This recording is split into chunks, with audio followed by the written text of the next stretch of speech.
प्रभूची स्तुती. माझं नाव आहे पास्टर राजेश केदारे. सर्वांचं या व्हिडिओमध्ये स्वागत असो. येशू ख्रिस्त आपल्या व आपल्या फॅमिलीला आशीर्वादित करो.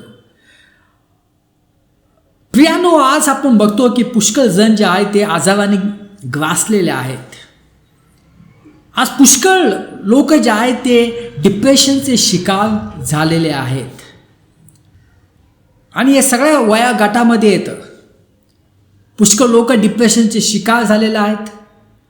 ते डिप्रेशन दूर करण्यासाठी ते गोळ्या घेतात, त्याचे साईड इफेक्ट्स. पुष्कळ जण जे आहेत ते आज diabetic, blood pressure, heart problems, kidney problems, liver problems यातून ते ग्रासलेले आहेत. आणि पुष्कळ ख्रिस्ती देखील जे आहेत ते ह्या आजारातून चाललेले आहेत. ते पण डिप्रेशनमध्ये आहेत. त्यांच्या जीवनात येशू ख्रिस्ताचा आनंद नसतो.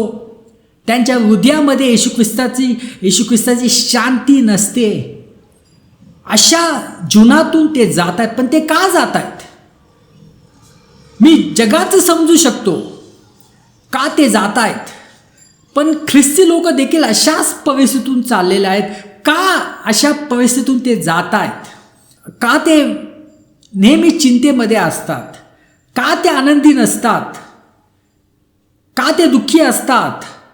का ते नेहमी टेन्शनमध्ये असतात? का त्यांच्या जीवनात शांती नाही आहे? का ते वेगळ्या आजाराने जे आहेत ते जखडून गेलेले आहेत? प्रियानो, याचं उत्तर आज आपल्याला मिळणार आहे. याचं उत्तर म्हणजे आपण जे आहेत येशू ख्रिस्ताने जे पूर्ण केलेल्या कामामध्ये आपण विश्रांती घेत नाही आहे. हे खूप आवश्यक आहे. येशू ख्रिस्ताने जे कार्य केलेलं आहे आणि ते कार्य पूर्ण आहे, त्या पूर्ण केलेल्या कार्यावर आपण विश्रांती घेत नाही आहेत. प्रियानो, येशू ख्रिस्त या जगामध्ये कशासाठी आला होता? तो काय स्वतःचा धर्म स्थापन करण्यासाठी आला होता? तो का कुठलं राज्य जिंकण्यासाठी आला होता? कुठला देश जिंकण्यासाठी आला होता? त्याचं मंत्रिमंडळ गव्हर्नमेंट स्थापन करण्यासाठी आला होता? नाही. तो आला होता आपल्या पापासाठी. तो आला होता आपल्या पापासाठी रक्त सांडण्यासाठी. प्रियानो, कारण मनुष्य स्वतःला पापापासून वाचू शकत नाही. काही लोकांना वाटतं की चांगले काम केल्यावर आपल्या पापाची क्षमा होईल. नाही.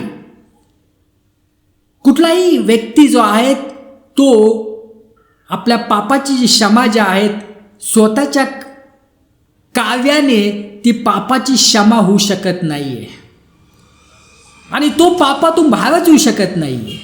स्वतःच्या शक्तीने, ज्याला आपण आजकाल म्हणतो विल पॉवर, जसं जग म्हणतं की विल पॉवरने सर्व काही पॉसिबल आहे. प्रियानो, विल पॉवरने जे आहे तुम्ही पापाच्या त्या बंधनातून तुम्ही मुक्त होऊ शकत नाही आहे. तुम्हाला आवश्यकता आहे देवाची, आणि त्यासाठी येशू ख्रिस्त आले होते. कारण येशू ख्रिस्ताच्या अगोदर पुष्कळ राजे येऊन गेले, पुष्कळ देवाचे भविष्य वक्ते आले, पण प्रियानो ते सर्व फेल झाले. म्हणून येशू ख्रिस्ताला यावं लागलं आणि आपल्यासाठी कुसावर रक्त सांडावं लागलं. कारण ते जे रक्त जे होतं ते रक्त निष्कळंक रक्त होतं. त्यामध्ये कुठलेही पाप नव्हतं. एक मनुष्याचं रक्त दुसऱ्या मनुष्याला वाचू शकत नाही.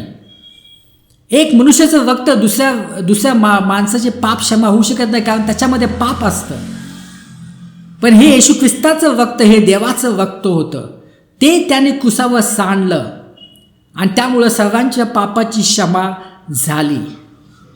त्यासाठी येशू ख्रिस्त आला होता. कारण जेव्हा आपल्या जीवनात पाप असतं, जेव्हा आपल्या जीवनात पापाची क्षमा नसते, आपण स्वर्गात जाऊ शकत नाही. आणि आपलं हे जे जीवन जे आहे हे जीवन पण आपलं उद्ध्वस्त होऊन जातं. त्यासाठी येशू ख्रिस्त आला होता. त्याने रक्त सांडलं, त्याला मारलं गेलं कुसावर, त्याला पुरलं गेलं, पण 3 दिवसानंतर तो उठला. जे कार्य त्यांनी संपन्न केलं ते कार्य पूर्ण झालं आणि त्यामुळं आज आपण स्वर्गात जाऊ शकतो. आज आपलं इथलचं जीवन जे आहे ते जीवन आशीर्वादित होऊ शकतं.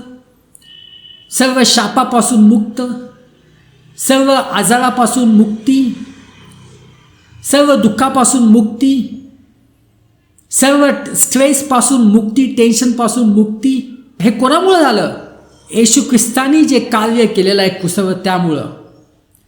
पण प्रियानो, दुःखाची गोष्ट म्हणजे पुष्कळ जण जे आहेत त्यावर ते पुष्कळ जण जे आहेत, पुष्कळ ख्रिस्ती जण जे येशू ख्रिस्तानी पूर्ण केलेले कार्य आहे त्यामध्ये ते विश्रांती घेत नाहीत. त्यांना वाटतं की ते कार्य पूर्ण नाही आहेत म्हणून मला कार्य करावं लागेल, म्हणून ते जे आहेत तारण मिळण्यासाठी ते धडपडतात. त्यांना वाटतं की स्वतःच्या परफॉर्मन्समुळं जे आहे त्यांना तारण प्राप्त होईल आणि ते स्वर्गात जाऊ शकतील. त्यांना वाटतं की जर मी एवढी प्रार्थना केली, एवढे उपास केले, एवढे दान दिले, एवढंच हे केलं, एवढं ते केलं तर मी स्वर्गात जाऊ शकेल. आणि त्यासाठी ते धडपडत असतात आणि ते पडतात.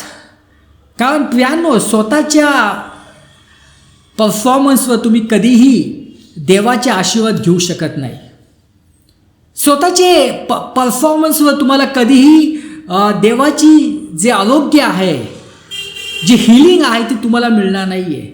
पुष्कळ जण जेव्हा आजारी असतात तर ते स्ट्रेसमध्ये येतात आणि ते खूप काही गोष्टी करतात. पण खूप आवश्यक आहे की येशू ख्रिस्ताने जे कार्य पूर्ण केलेलं आहे क्रूसावर त्यावर विश्वास ठेवणे, त्यामध्ये चालणे खूप आवश्यक आहे. कारण पवित्र शास्त्रामध्ये त्यांनी जे फटके खाल्ले आहेत त्यामुळं आपल्याला आरोग्य प्राप्त झालेलं आहे, त्यामुळं आपण बरे झालो आहोत. असं तिथं म्हटलं नाही की आपण बरे होणार आहे, आपण झालो आहोत. जर तुम्ही आजारी असाल, जर तुम्ही यावर विश्वास ठेवाल, येशू ख्रिस्ताने माझ्यासाठी सर्व काय केलेलं आहे त्याच्या फटक्यामुळं मी जे आहे तुम्ही पूर्ण बरा झाला आहोत आणि त्यामध्ये जर तुम्ही चालाल तुमचं जीवन बदलून जाईल. प्रियानो, देवाचे सर्व आशीर्वाद जे आहे कधी मिळतात? जेव्हा त्याने जे कार्य केलेलं आहे क्रूसावर त्यावर आपण विश्वास ठेवतो आणि त्याच्या विश्रांतीमध्ये जेव्हा आपण येतो तेव्हा आपल्या देवाचा आशीर्वाद मिळतो. आपण वाचूया योहान 20:11-12. मरियम थडक्या बाहेर उभी राहून रडत होती. रडत असताना ती वाकून थडक्यात पाहू लागली. तेव्हा तिला पांढऱ्या वस्त्रात 2 देवदूत दिसले. ज्या ठिकाणी येशूचे शरीर ठेवले होते तेथे एक डोक्याजवळ आणि दुसरा पायाजवळ बसलेला होता. प्रियानो, ते इथं जे आहे येशू ख्रिस्ताने सर्वांना सांगितलं होतं की मी 3 दिवसानंतर उठणार आहेत, पण कोणी विश्वास नाही ठेवला. आणि जेव्हा मरियम मग्दलिन जेव्हा ती थडक्या बाहेर आली आणि तिने डोकून पाहिलं ते येशूचं शरीर तिथं नव्हतं आणि हे पाहून ती रडत बसली. पण तिथं कोण होतं? तिथं 2 देवदूत होते. आणि सर्वात महत्त्वाची गोष्ट म्हणजे हे देवदूत तिथं बसलेले होते. प्रियानो, देवदूत कधी बसत नाही, ते नेहमी उभे असतात. पण इथं काय म्हटलं? ते बसलेले होते. का ते बसलेले होते? कारण आता कार्याची संपन्न झालेली आहे. येशू ख्रिस्ताने सगळं कार्य आता पूर्ण केलेलं आहे, म्हणून आपल्याला काही करायची आता आवश्यकता नाही आहे. आपल्याला फक्त त्याच्या विश्रांतीमध्ये येण्याची आवश्यकता आहे. त्यांनी जे पूर्ण केलेलं जे कार्याच्या विश्रांतीमध्ये येण्याची आवश्यकता आहे. म्हणून हे जे देवदूत जो तिथं बसले होते, कारण सर्व काम पूर्ण झालेलं आहे. कारण जेव्हा येशू ख्रिस्त 3 दिवसानंतर उठला तर ही एक पावती होती की सर्वांच्या पापाची क्षमा झालेली आहे. हालेलुया. इब्री लोकास 4:10. कारण जो देवाच्या विश्रांतीत प्रवेश करतो तो स्वतःच्या कार्यापासून विश्रांती घेतो, जसे देवाने आपल्या कार्यातून विश्रांती घेतली. इथं काय म्हणतो? जो देवाच्या विश्रांतीत प्रवेश करतो तो स्वतःच्या कार्यापासून विश्रांती घेतो. प्रियांनो, जर तुम्ही येशू ख्रिस्ताने जे क्रूसावर कार्य केलेलं आहे, जर तुम्ही विश्वास ठेवता ते कार्य संपूर्ण आहे, मला काही करण्याची आता आवश्यकता नाही आहे. आणि जेव्हा तुम्ही त्याच्या विश्रांतीमध्ये येता प्रियांनो, आपलं जीवन बदलून जातं.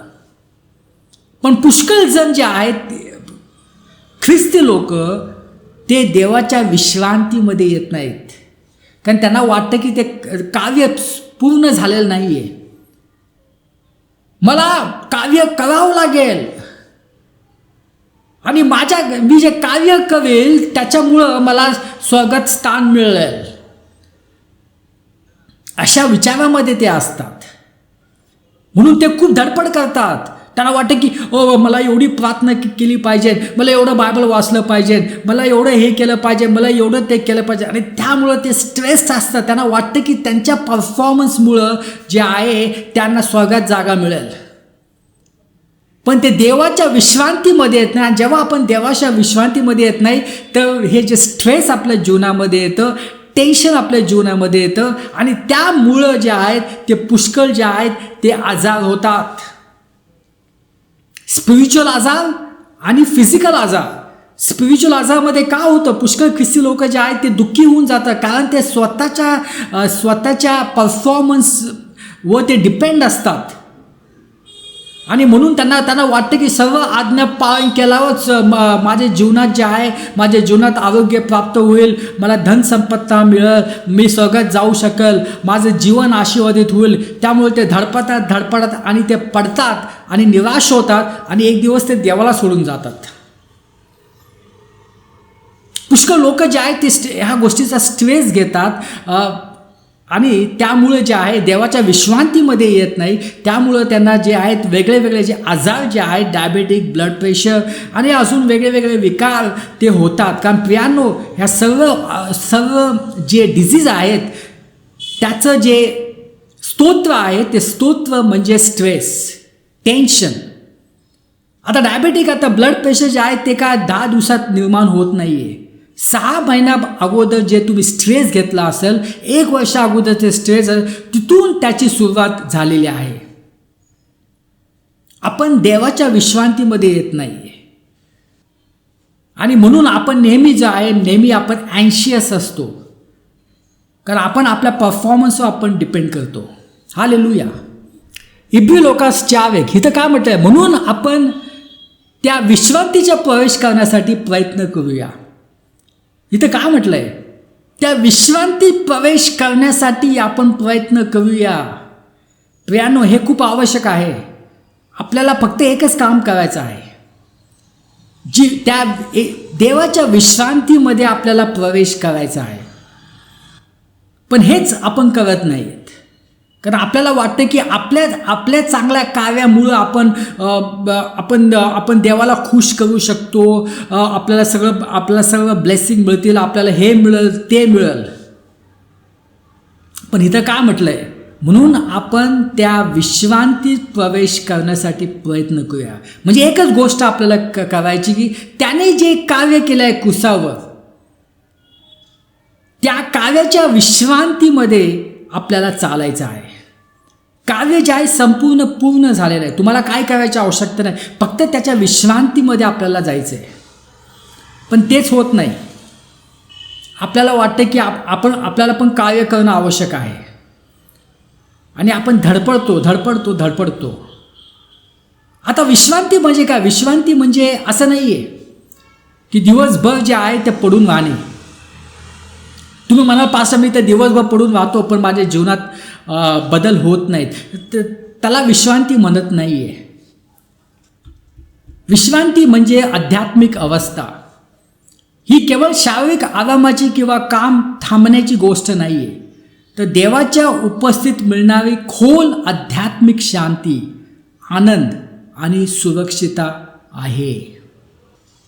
कार्यापासून विश्रांती म्हणजे काय? याचा अर्थ असा की स्वतःच्या प्रयत्नाने तारण मिळवण्याचा किंवा स्वतःला योग्य ठरवण्याचा प्रयत्न थांबवणे, आणि हे ओळखणे की ख्रिस्ताने आधीच सर्व कार्य पूर्ण केले आहे. प्रियानो, येशू ख्रिस्त तुमच्या प्रेम करतो, म्हणून तुम्हाला धडपण्याची आवश्यकता नाही आहे. हे दाखवून देण्याची आवश्यकता नाही की तुम्ही योग्य आहात. तुमचे सर्व पाप क्षमा झालेले आहेत. तुम्ही देवाच्या नजरेसमोर योग्य आहात. तुम्हाला दाखवण्याची आवश्यकता नाही आहे.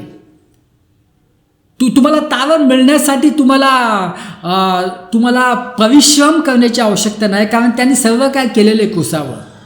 फक्त तुम्हाला त्याच्या विश्रांतीमध्ये येण्याची आवश्यकता आहे. हालेलुया. आपण प्रार्थना करूया. पिता परमेश्वर, धन्यवाद देतो यासाठी. ही सर्व प्रार्थना येशू ख्रिस्ताच्या नावाने करतो. आमेन.